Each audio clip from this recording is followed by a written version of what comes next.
Hello and welcome to what's new in Microsoft 365 and Teams for the 15th to the 29th of January 2022.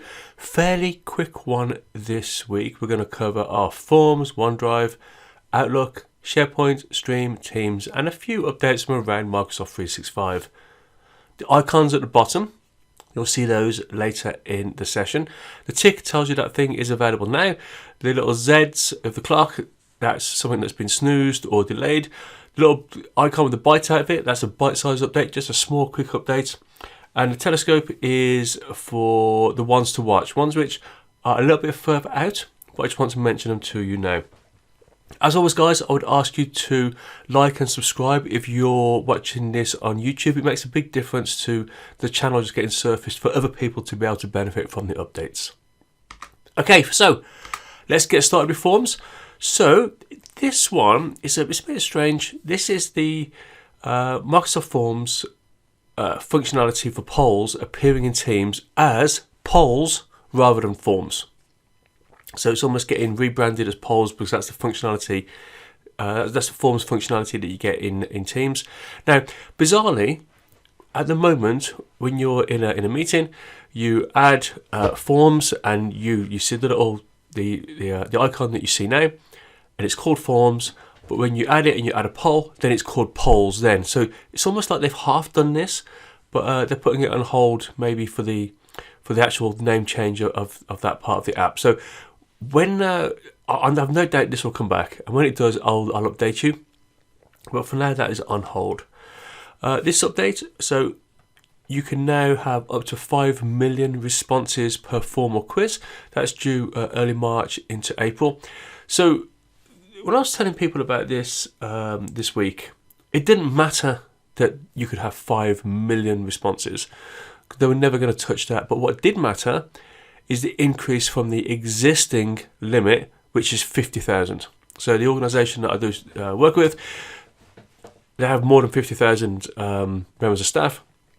So the fact that it's over 50,000 matters. 5 million doesn't really, but what's worth noting though is when you go over 50,000, then you lose some of the built-in functionality. You know the nice graphs and the report that you can see. Then you'll have to export it to Excel to look at the data, and I guess that's no big deal. Okay, so moving on to OneDrive. Move your shortcuts in OneDrive. So picture yourself looking at, say, something in SharePoint, and you put a little tick next to it, and at the top you click Add to My Shortcuts. They appear here in OneDrive, and you can actually start moving those around now. You can see on the screen there. Let me just restart that animation. So let's just go back, and you can see here that a shortcut has just been dragged and dropped into another folder. Okay, so what else? So you can move it to an existing private or shared folder, and predictably, if you move a link to an item that your colleague can't access, but you move it into a folder you're sharing with that person, as you'd expect, it doesn't give them any extra rights to look at the end item, and that is due middle of February towards the end of February. Okay, so a couple of delays. That new command bar is now due by mid-February, so we're talking like any time over the next 2 weeks or so. So you can see at the bottom of the screen, let me just zoom in on that a little bit for you. So it's quite nice, just a bit of a tidy up. So you're losing some of the descriptions, and you're going to get just the icons. And no doubt if you hover over them, then you'll see the labels. I quite like the look of that, but they seem to be pushing that back and back and back, don't they? Another delay is the Microsoft OneDrive and SharePoint library dropdown. So this is just making it a little bit easier for you to navigate around. So you can see here that we've gone to the default. We follow the link to document library. You go to the default library, but you got this new drop down here that makes it nice and easy for you to navigate around. That's been pushed back to any time between a couple of weeks time, maybe into early March. Now the copy link command, OneDrive and SharePoint. So at the moment, if you go to a file and you click on its three little dots, and you say you want to share. You see quite a, you want to copy the link, sorry, to share. You see quite a basic interface. What you see now is what you're going to see, what you're going to get. So they want to be able to give you more control right from when you click copy link, and you can see there that you got the options that you're familiar with when you share a file. So this is going to get applied now to copying the link, and I guess the quick, nice, quick ones at the bottom are the ability to can they edit or can they not, open in review mode only, and the default there is just anyone in your organisation with the link can view it. So quite a nice looking update. Look out for that anytime over the next couple of weeks. Okay, so now on to Outlook. So this organizational chart explorer in Outlook.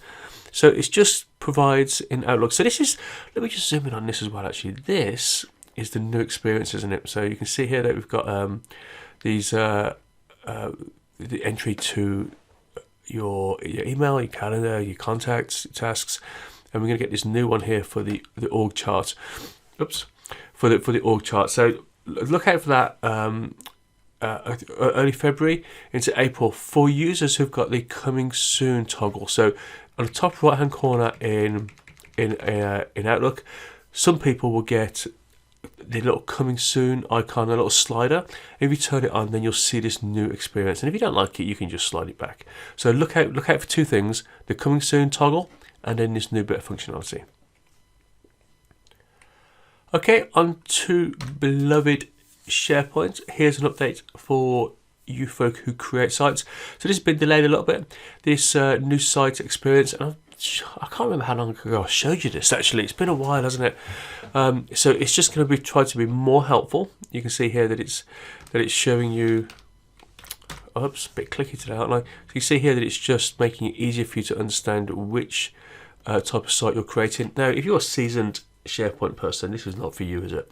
But if you're new, this is just going to help you along. And you see on the right hand side, it makes it easier for the permissions. What else is delayed? Oh, actually, this is back.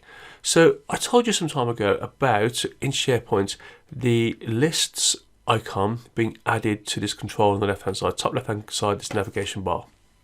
And then I told you that it was going away, and it's now back. So that's due. That's going to come back at any time now. So look out for that on SharePoint. So Stream for videos that are on OneDrive and SharePoint continues to get better. I feel like that every couple of weeks I'm giving you an update here. So this one is the ability to create captions and a transcript. So if I just show you here, you can see here it's already highlighted for you, isn't it? So you've got a video in OneDrive or SharePoint. You open the controls at the top there, where I'm just highlighting, and you've got the option to generate your transcript, and it's only in English initially. Obviously, you need editor rights to be able to even open this panel or this part of the panel and get these options.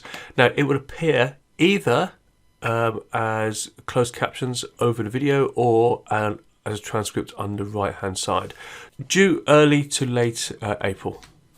Okay, this is the one here, the comment on a video or audio file in SharePoint and OneDrive. So this just allows you to have threaded conversations. Now I feel that every month or so I'm talking about the comments functionality coming to a new app or being improved for an app. And the latest one to get this is videos which you've got stored on SharePoint and OneDrive. So you'll recognise this on the right hand side. It's a similar experience to the comments in Word, Excel and PowerPoint. This is due anytime early to late February. And into Teams, not a lot of Teams stuff this week, but it's a good one. It's the ability to pin a Teams chat message. So think about when you're in a team and when you go to a channel and you're looking at the conversation, you can pin what people say. You can pin those conversations, can't you? Now you're going to get or pin those posts, sorry. Now that functionality is coming to chat, and you can see here that the person who created the screenshot has clicked on the three little dots. I did notice the updated angry face as well. Clicked on three little dots, clicked on pin, and then you can see here that it is pinned to the top of the screen. Now the message tells you who has pinned it, but the actual pinned post shows the name of the person who created the comment, and that looks like a title, doesn't it? But I think that's actually just the first few. It's just the first few characters of the message. Initially, only a single message can be pinned at a time, and that is due mid to late February. Now, if you run your teams in developer preview mode, you'll already see that, and maybe it's worth you having a look.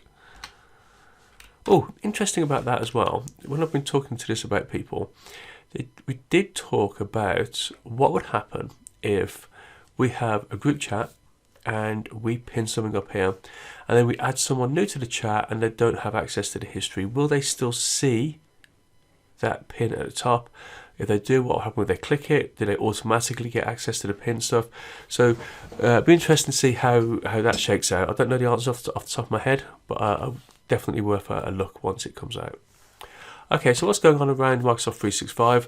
Filters, upgrade to Microsoft Search.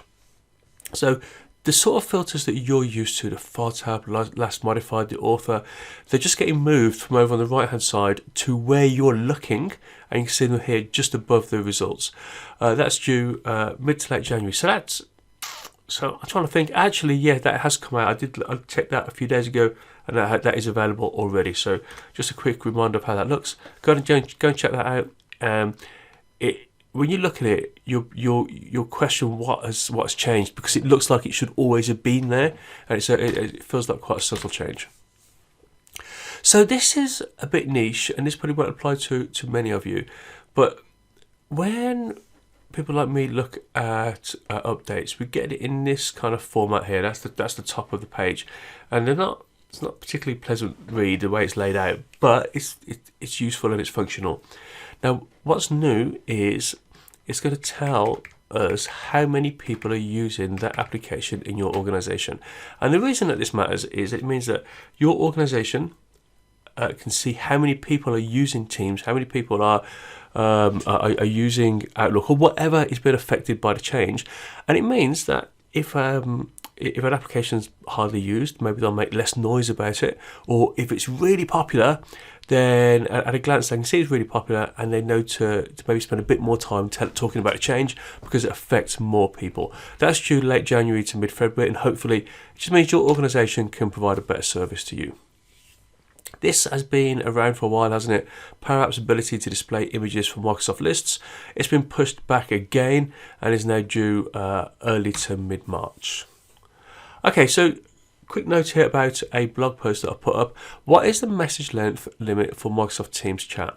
And what is interesting here, so someone brought this up, and I was just having a look at it, and what was interesting is it depends on where you're getting your text. So you can see here that Microsoft say it's 28 KBs, but how many words is that? For me, I can't be honest, I have no idea what that means in reality.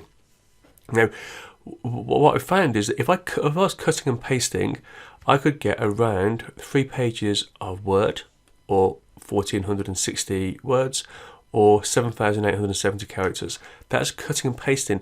Now, what I found was, if I took away the formatting, so I used this little AB rubber sign here, or I put it through Notepad, I got double that. So if you find that you're not getting as much, you can't get as much in as you expect, maybe it's that. Have a look in the notes, folks. I'll put a link back to that post so you can read a bit more about that if you want to. Okay, as always, keep up on Facebook, Twitter, YouTube, LinkedIn. Look out for the podcast. Come read the blog. If you want to get notified whenever there's a new version of this, either sign up on Twitter, on YouTube, or sign up to the newsletter. So look out for the link to the blog post, then you can do that. But for now, folks, that's it. We're done. I'll see you in a couple of weeks.